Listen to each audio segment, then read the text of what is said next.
Okay, so today we're going to be starting something of a new topic,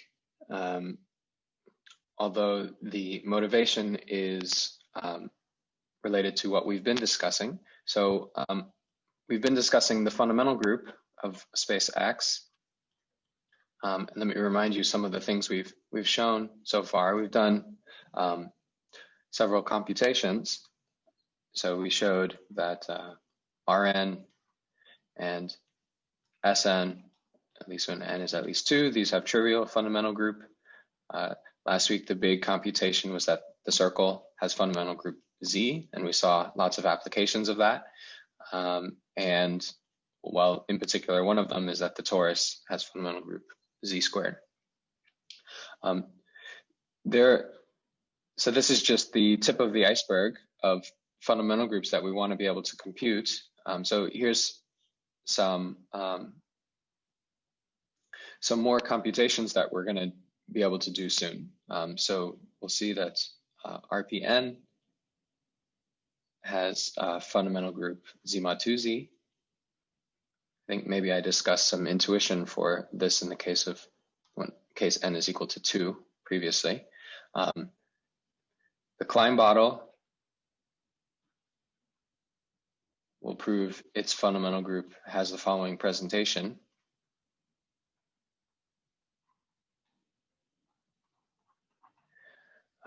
Which I think we maybe have seen.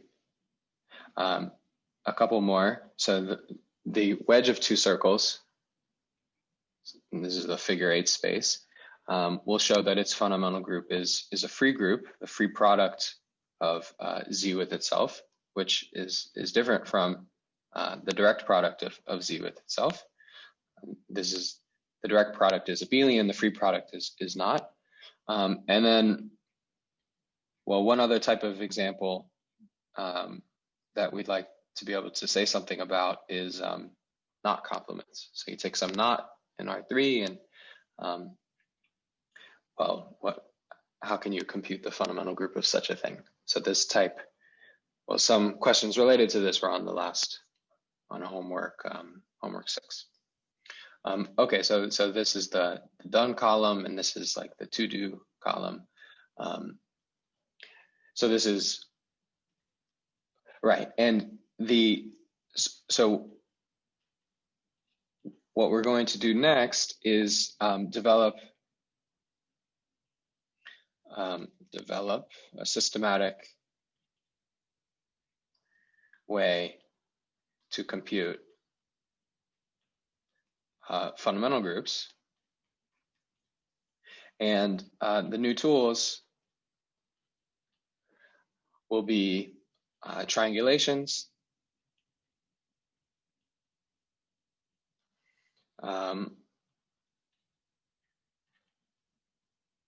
there's a technical result called simplicial approximation, which will come up and be very helpful. And so I'm just mentioning these now so you can be familiar with the names, and Van Kampen's theorem, which basically tells you that you can compute the fundamental group of a space when you have it decomposed as a union of two spaces. You can understand the fundamental group of X in terms of the fundamental group of A and the fundamental group of B.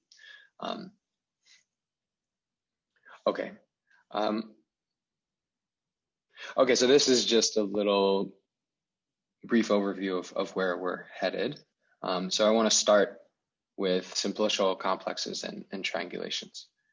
All right, so some definitions. So the K-simplex spanned by K plus 1 points in some Euclidean space is defined as the set, the following set. So you look at linear combinations of these K vectors where the coordinates are between 0 and 1, and and their sum, T naught up to Tk, is equal to 1. So for example,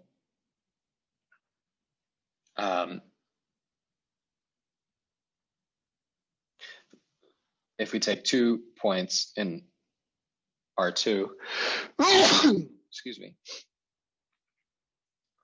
so we have V naught and V1, they span a 1 simplex.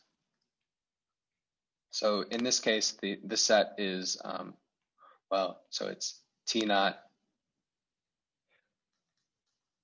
well, okay, it's T naught V naught plus T1 V1 with these constraints, but so T naught and T1 sum to 1. So T naught plus T1 is 1,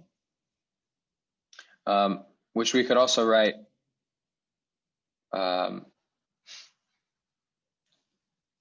well, we could write T naught in terms of T1, or the other way around. So let me write this as like S V naught plus 1 minus S V1. So here, S is just between 0 and 1. And we've seen this before. This is exactly the line segment connecting V naught to V1 in space. So that's the 1 simplex. Similarly, well, so a 2 simplex is a triangle, a filled-in triangle, and so it's 2 simplex. A 3 simplex is a tetrahedron that's filled in.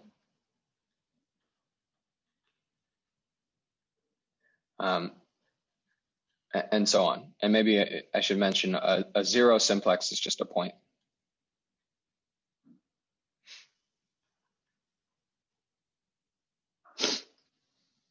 Okay. Right, so we only consider, so given any collection of points, k plus 1 points, there's this k simplex that they span, and we only consider the case when V naught and V up to Vk is in general position, which is to say,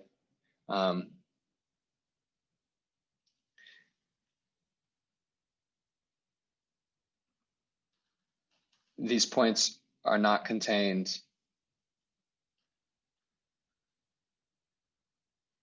in a k minus 1 dimensional subspace.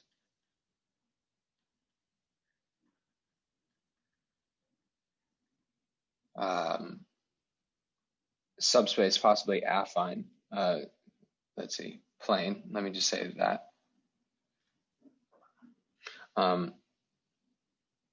Which another way to say that is that the difference is V1 minus V0 up to Vk minus V0. These vectors are linearly independent.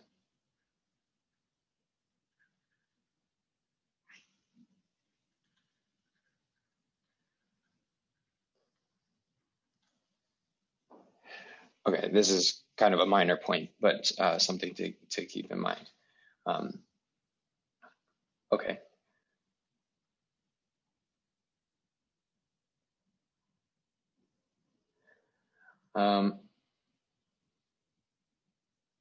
Right, so all I'm saying is we don't want to consider like 4 points in the plane and the simplex they span. That would be sort of a degenerate situation. We want the vectors here to be linearly independent. Okay.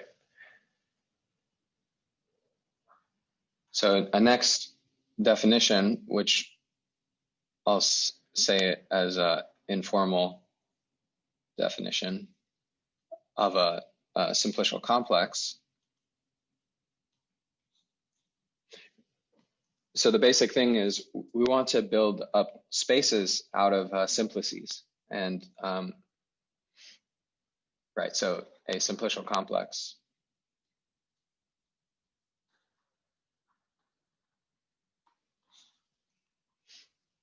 K is a topological space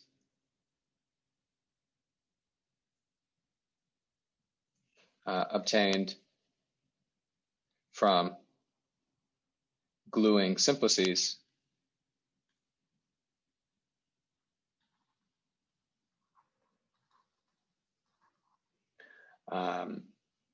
nicely, which I'll put in quotes. And we'll make this precise in just a second. So just to illustrate,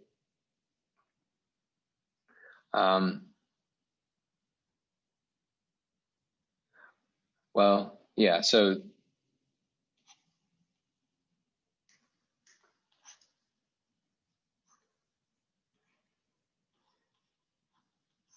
consider the surface of the cube. Well, it's built out of squares, not simplices, but we can build it out of triangles if we just sort of subdivide things. If we could subdivide each face and then get a description of, well, the surface of the cube is as a simplicial complex. So this would be an example.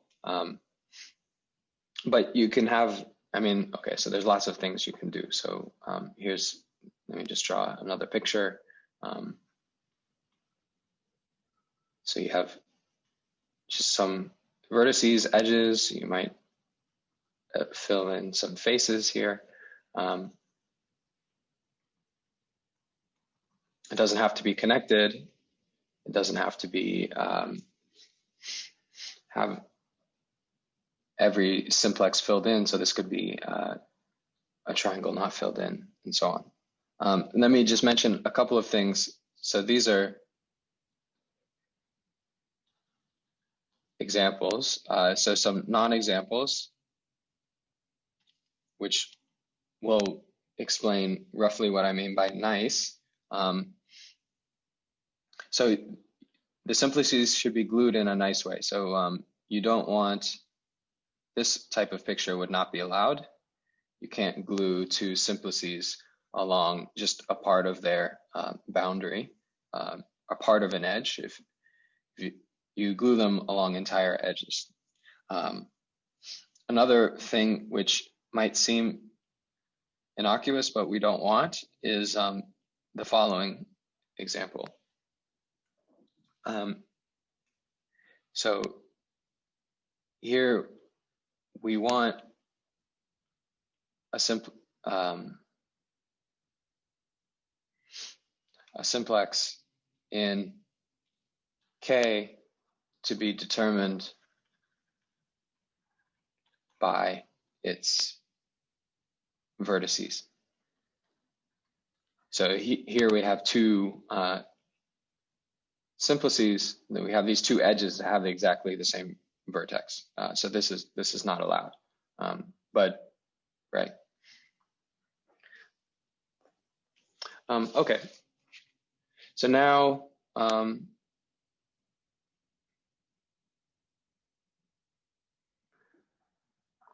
right, and so one more definition. So a triangulation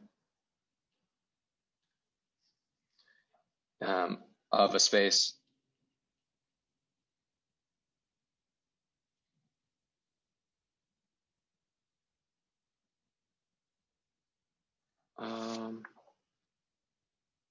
no, let me not do this yet, actually, sorry. So this is the idea of what a simplicial complex is.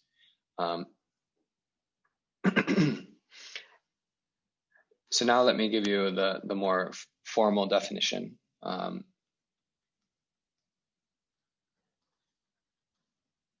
hopefully you'll see why I gave you the informal one first, because this is maybe, well, it's good to have the idea in mind first. So let's let V be a finite set.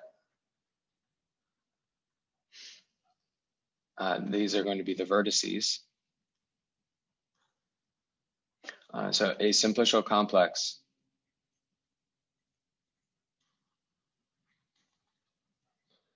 K is a non-empty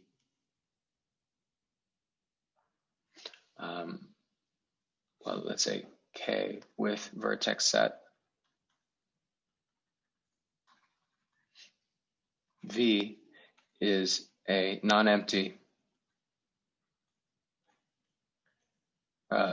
is a collection of non-empty subsets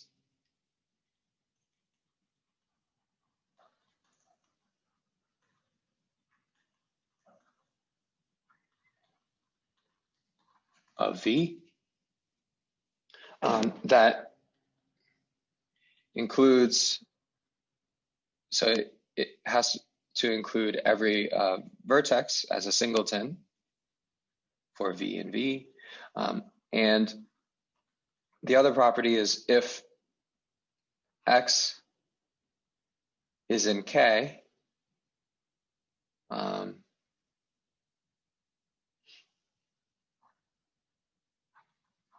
so X is a subset of V and Y is a subset of X, then Y is also in V in K.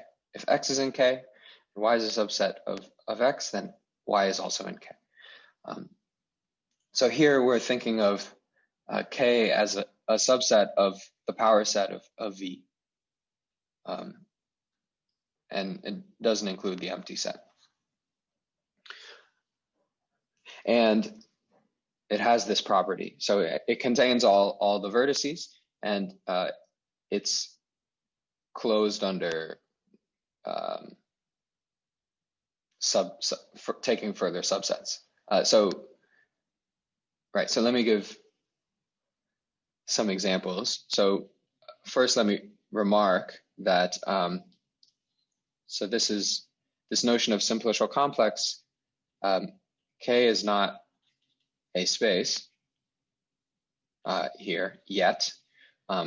So in the informal definition, simplicial complex was a topological space made from gluing simplices. This doesn't quite yet look like that, but let's see some examples to get some intuition. So let's take V to be the set 0, 1, 2, 3, and let's take K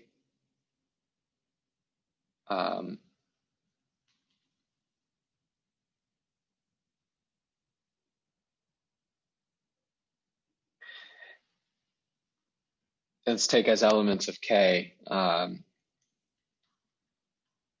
So we are supposed to include all the one element subsets of V, 2, and 3. And then let's also include 0, 1, 1, 2, 1, 3, and 2, 3, and 1, 2, 3. Okay, so this is K. So it's this set of subsets of V. And well, this is a rather clunky way to write down K. There's sort of a much easier way.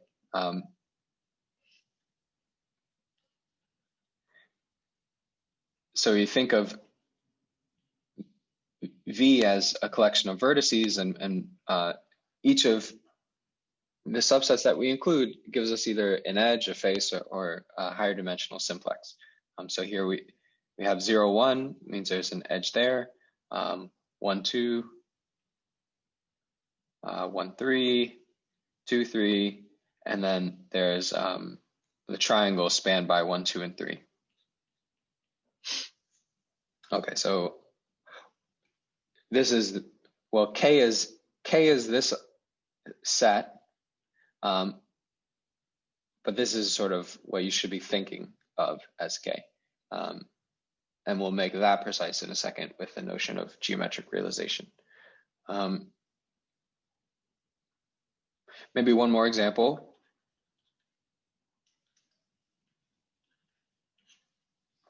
Let's take V, again, the same set.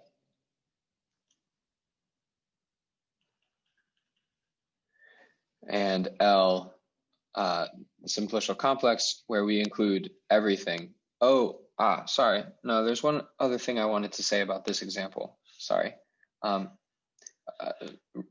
That sort of explains that this inclusion part of the definition. So note, if we remove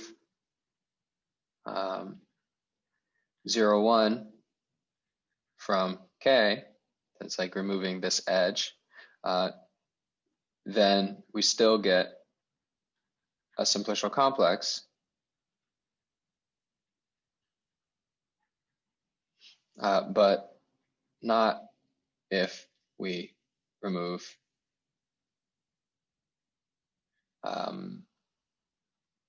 say 1, 3.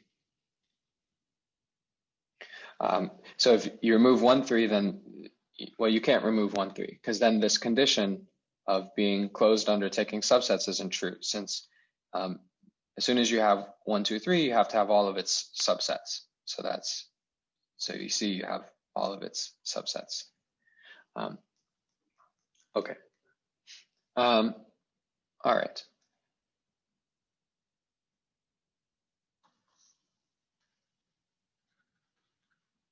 One more example with V, the same set as before. We could take L, the power set minus the empty set. So here we're just including all the possible simplices, and in this case, the picture is, well, so we have 4 points and all possible edges, and then we fill in all of these possible faces, and then we fill in the center, the three-dimensional part in the middle, and so then this is this simplicial complex is giving us the tetrahedron, or the 3 simplex. All right. So now we want, so far what our definition of simplicial complex is something that's completely combinatorial, and we want to make this topological. So this is what's called the geometric realization of a simplicial complex.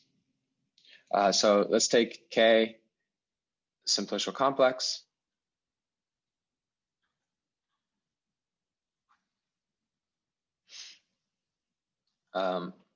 With vertex set, let's write the vertices V0 up to Vn, and let's choose an inclusion of these vertices into Rn in general position.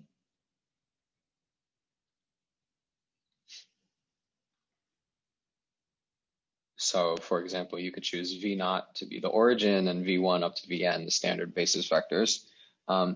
Then for each x, a subset of V, say it's a k-dimensional subset, so, which is in K.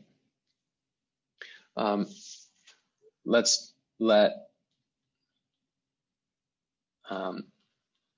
absolute value of x denote the simplex spanned by x. So then the geometric realization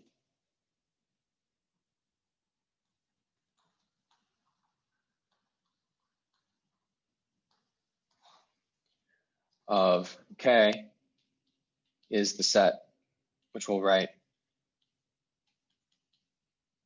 K with absolute values around it.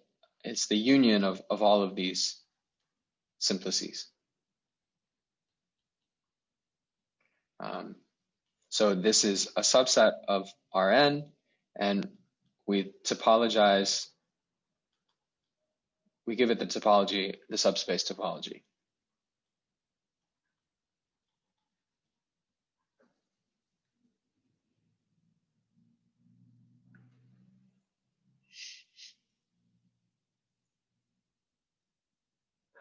So for example, let's take V, this set with 3 vertices.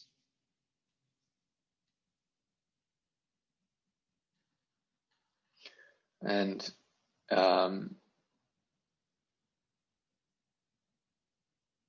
well, yeah, I guess it's kind of, so let's take M to be the simplicial complex where we have all the VIs, and then also VI, VJ, and then that's it. So this is, so the geometric realization, we pick some vertices in R2, and then, well, we connect them by an edge if the corresponding edge is in the simplicial complex. So I mean, this is what we get is a triangle, or yeah. So well, the boundary of a triangle. So circle. So topologically, this gives the circle. So geometric realization of M is topologically equivalent to the circle. All right. Maybe a remark about the definition. Maybe it shouldn't be called a definition. Maybe it's better to say this is a construction.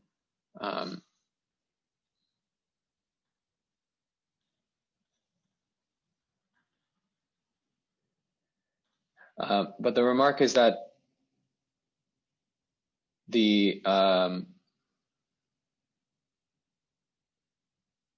so there's a choice involved here. We chose an embedding of V into Rn. So let me just say, choosing a different inclusion results in a topologically equivalent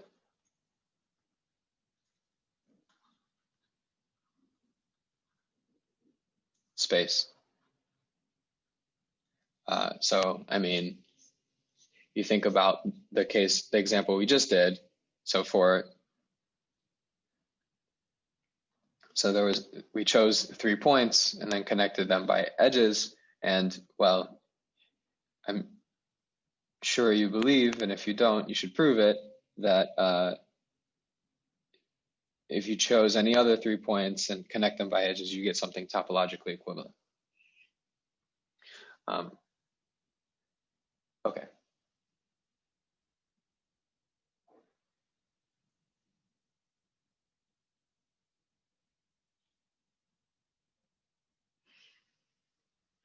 All right, so now a couple more examples of these definitions, simplicial complex and geometric realization.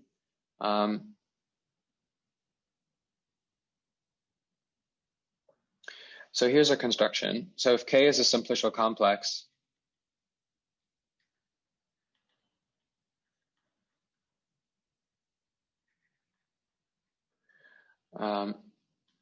we define the cone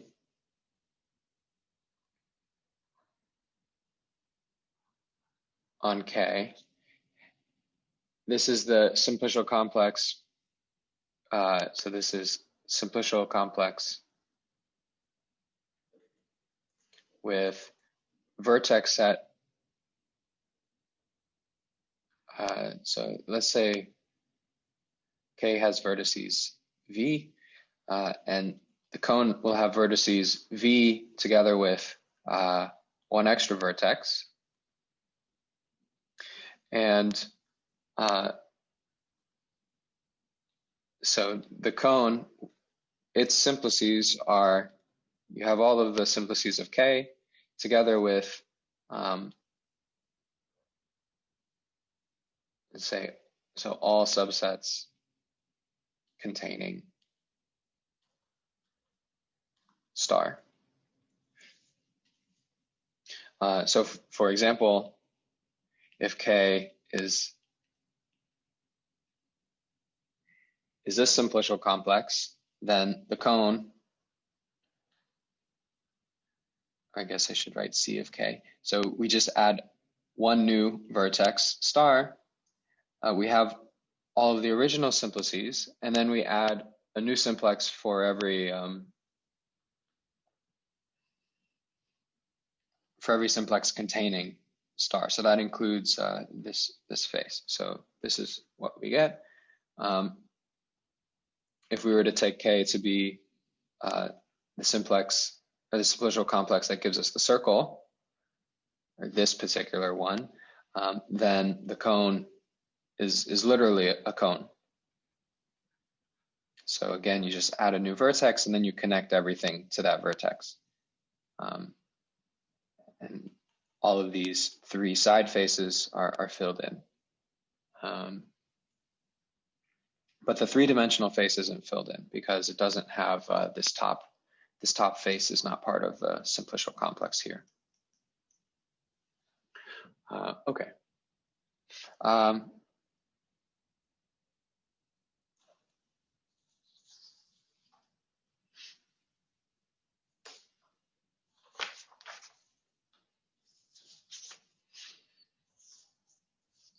All right, so now,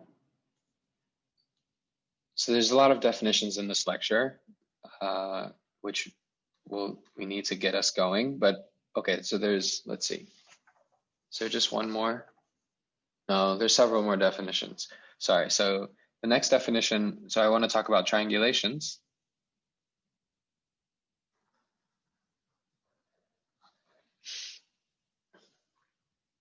So a triangulation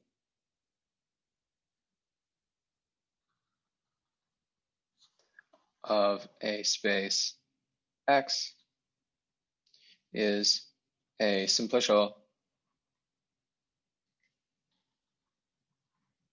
complex K with a topological equivalence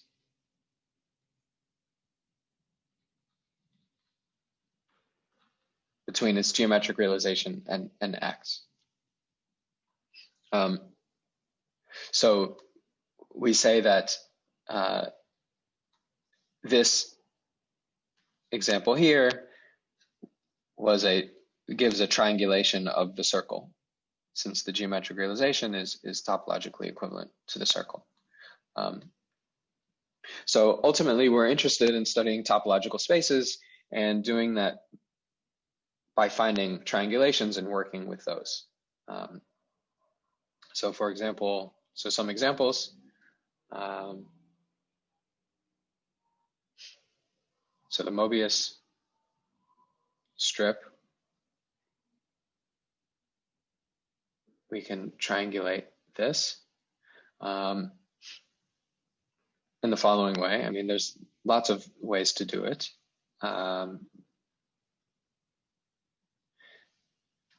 But okay, I mean, we have this with the strip, we can just sort of break this up into rectangles and that gives us a triangulation.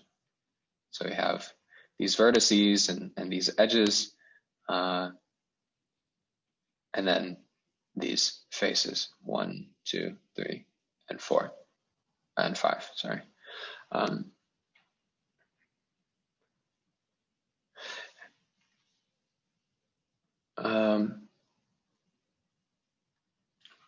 A non-example, so maybe while I'm here at this example, it's good to note that a given X has many, or may have any triangulations. So I mean, if you have any triangulation, then you can get a new triangulation by sort of just subdividing it.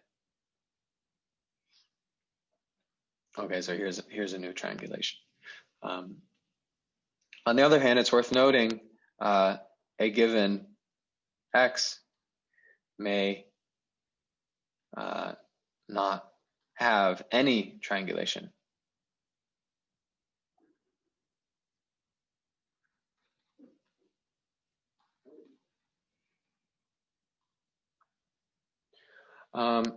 Yeah, so, well, let me give you an example, although I won't prove it. So the topologist sine curve is such an example.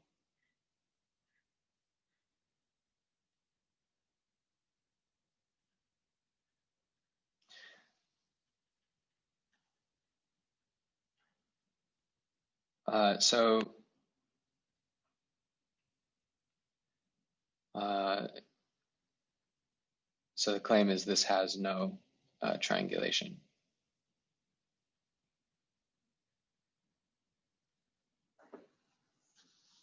And, well, yeah, I mean, the thing is, so roughly simplicial complexes, or their geometric realizations are very nice topological spaces.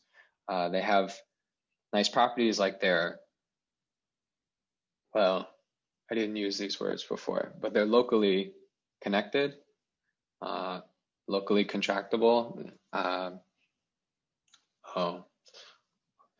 Yeah, so I mean, roughly the reason why this is not, you can see that this isn't a simplicial complex is in a neighborhood of a point on this left edge here. No, every neighborhood of a point on this left edge is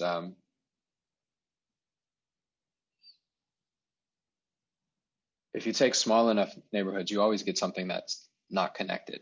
Like a neighborhood here, it looks like, so you have the red piece and then you have these pieces coming in, which are, you have this disconnected set. But this isn't a local picture that you can see in the simplicial complex. Okay. So just be aware, not all spaces are triangulated, but the nice ones are.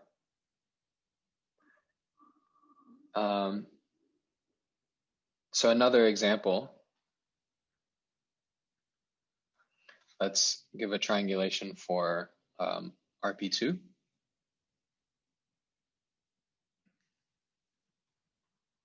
Projective plane. So it's helpful to think of, so one way to think about the projective plane is we can actually think about it as the cone on the Mobius band, the Mobius strip. Oh no, the cone on the boundary, no, sorry. Sorry, we had this description of RP2 before as you take a disk and you union on a Mobius strip. You glue these along their common boundary, which is the same as saying you take the Mobius band and then you union the cone on the boundary of the Mobius band. Because the cone, so this is the cone on a circle, which is a disk. So the picture is, here's a picture of the Mobius band. This is kind of a weird picture of it. So you glue these two edges and you have all of this region. And then you, to get RP2, you glue on an additional disk. So this suggests a way to get a particular way to get a triangulation of RP2, starting with one for the Mobius band.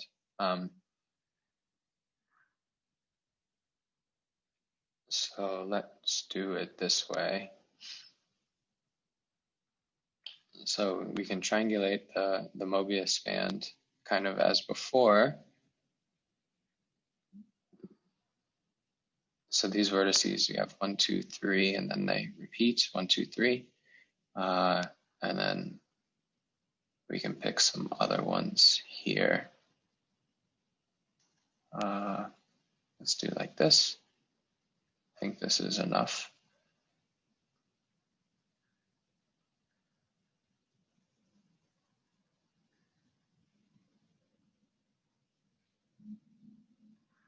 Okay, so here's a triangulation of the Mobius band, and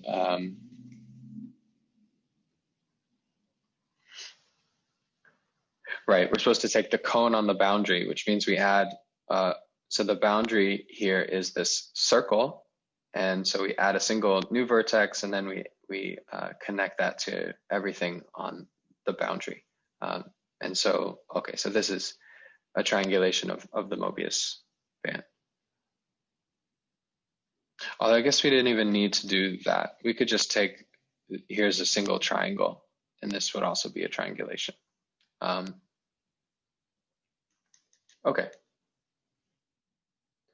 All right, so the next thing that we're going to do is to figure out how to compute the fundamental group of a space that's triangulated. Okay, so let's fix space X, and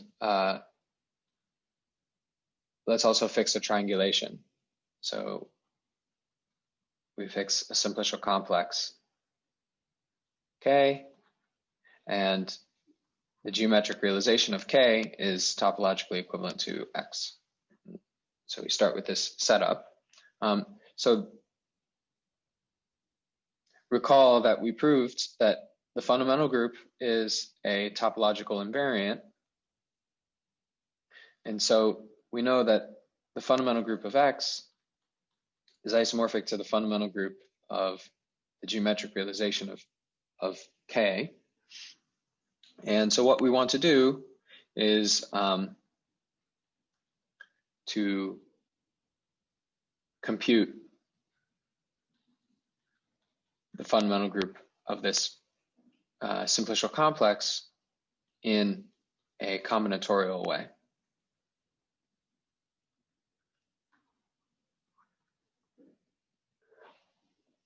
And so the first thing is to translate.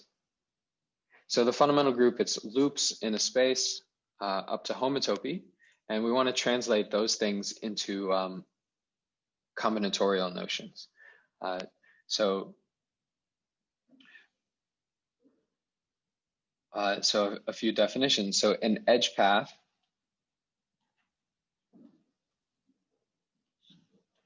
in K is a sequence of vertices,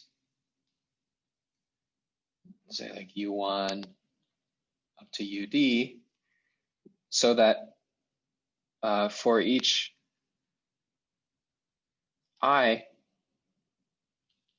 equals 1 up to D minus 1, we have UI, UI plus 1. So either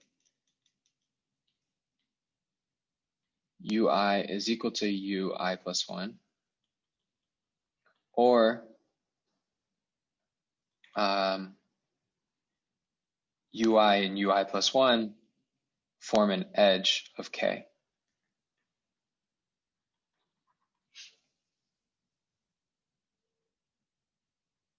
So remember, we think of K as it's a collection of subsets of a set of vertices. So that's what this notation is here.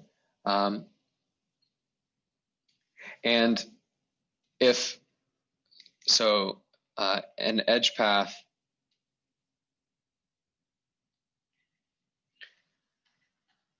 of the form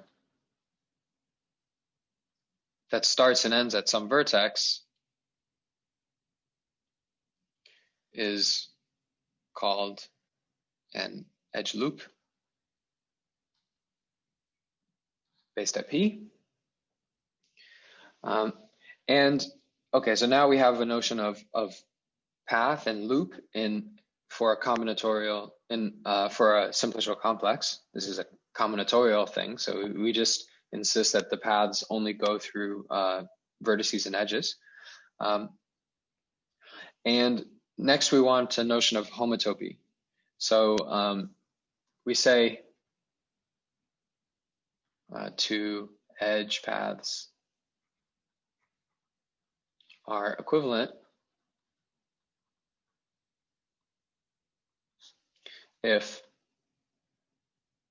they differ by the following local moves.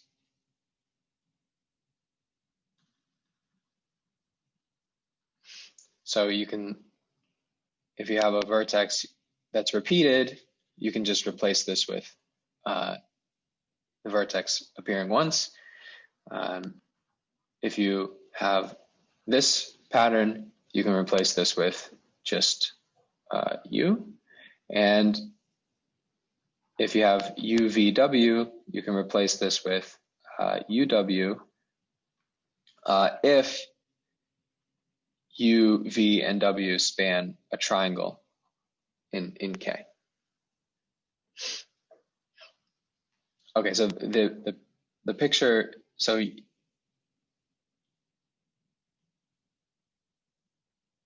maybe I'll first explain this one. So if you have U, V, and W, and these span a triangle, so this is filled in here. So this is saying that this path that starts at U and then travels to W, well, it's homotopic to the path that just goes straight to W. So you can just imagine that, well, this simplex is giving you the homotopy. You sort of just push the red path down to the green path. So that's the intuition, but we're just thinking of these as sequences of vertices. And the picture for here is you have two vertices that are connected by an edge. That's what it means for this to be part of an edge path. And the original path, it goes to V and then it goes back to U. So it does some backtracking. And well, if it backtracks, then you can homotope this path so that it just stays at U.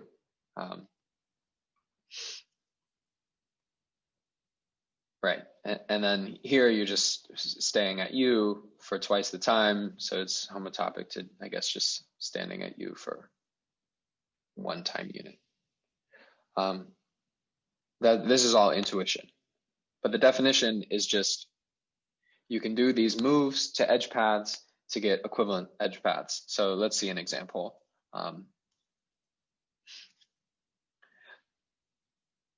So let's take K, a triangulation of the annulus.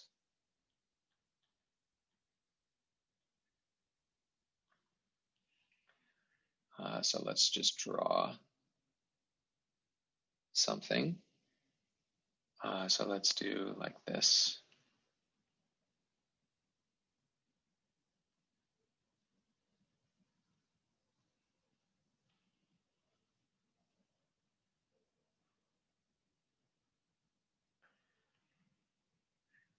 So we give some triangulation here. Let me name the vertices. Let's say U0, U1. Let me do U1, U2. I should do it the same as my notes, but I think I've already differed. And then here, that should be fine. V1, V2, V3, V4. So, okay, here's an edge path, which is in fact a loop. U1, U2, U3, U4, U1. So this just goes around this outer boundary here in this order. Okay, so this is equivalent. Well, I have all of these triangles in the simplicial complex. So you can deform this path. So this path is equivalent to if I go U1 and then I do V2 and then U2, and then V3 and then U3, V4, U4, and then V1, U1. So this second path I've written down first goes like this, and then sort of traverses this star-looking thing.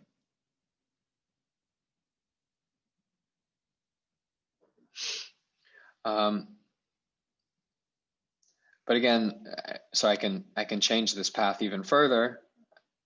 I don't actually need these spikes, or it's equivalent to a path without the spikes. So we could just do U1, V2, V3, V4, V1, U1. So okay, so in this first step, I'm just applying this relation here, but I'm applying it backwards. I'm sort of making the word longer here. And then here, what I'm doing is like, let's see. So I'm canceling, I have like V2, U2, V3, which can be simplified to V2, V3. Okay, so just by these sequence of moves, I can replace a given loop by some equivalent loops. So the last one goes just around like this, like this. All right, so, and hopefully this, you feel okay with the intuition for what's happening. This equivalence relation is giving us like homotopies. So given this, it's not unreasonable to define, so the edge group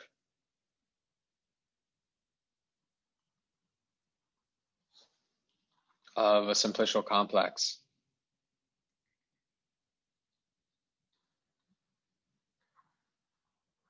K with base vertex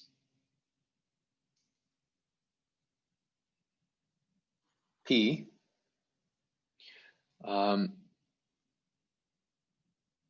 So this is defined as, so we write it E K P, and it's the set of edge loops at P modulo the equivalence. So this equivalence here is equivalence through loops, edge loops at P.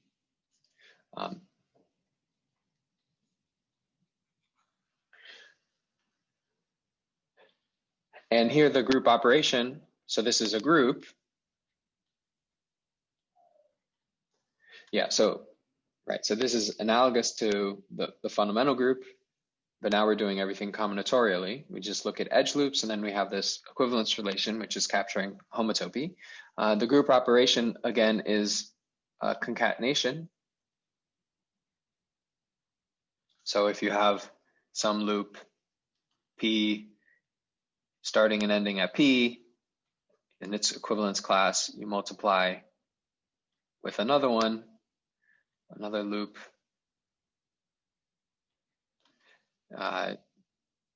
So the product is, well, you just write the whole thing like this. I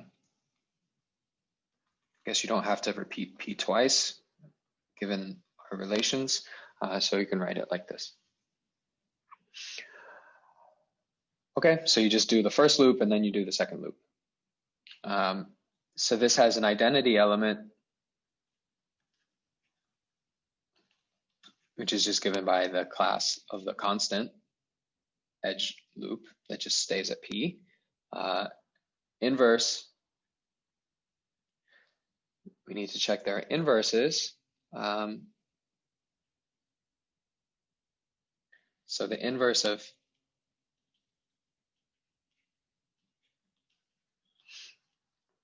well, we have some intuition now. So what we would expect for the inverse is that this is the path that goes backwards.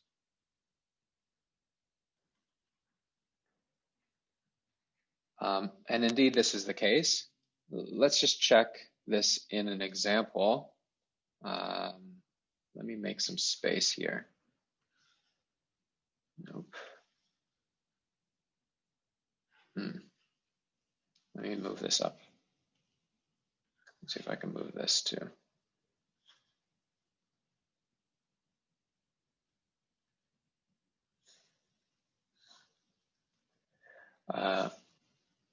Right.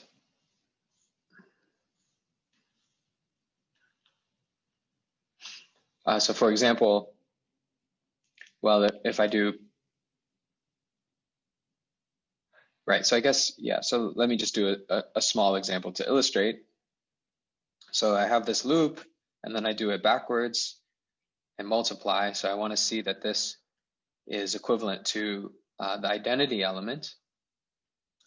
So let's just start applying the relations. So this is a good example to see how to use these relations. So first we know that PP can be just replaced with P.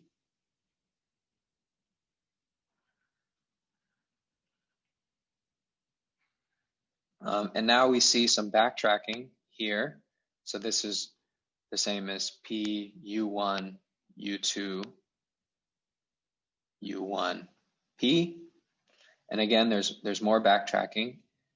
So this is P, U1, P. And again, this is backtracking. So this is P. Okay, good. Right, so a theorem that we'll prove eventually is that, so we'll call this the edge group theorem. The edge group at P is isomorphic to the fundamental group of the geometric realization based at P.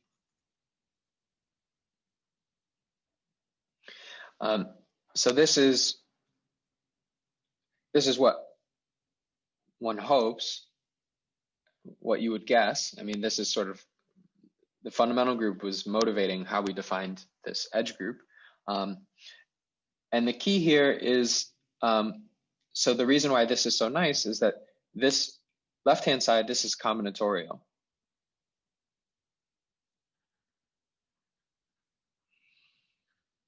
Which means that you can actually compute it in practice, even, well, yeah. And so the next thing that we're going to do is to develop an algorithm to actually write down a presentation for this edge group.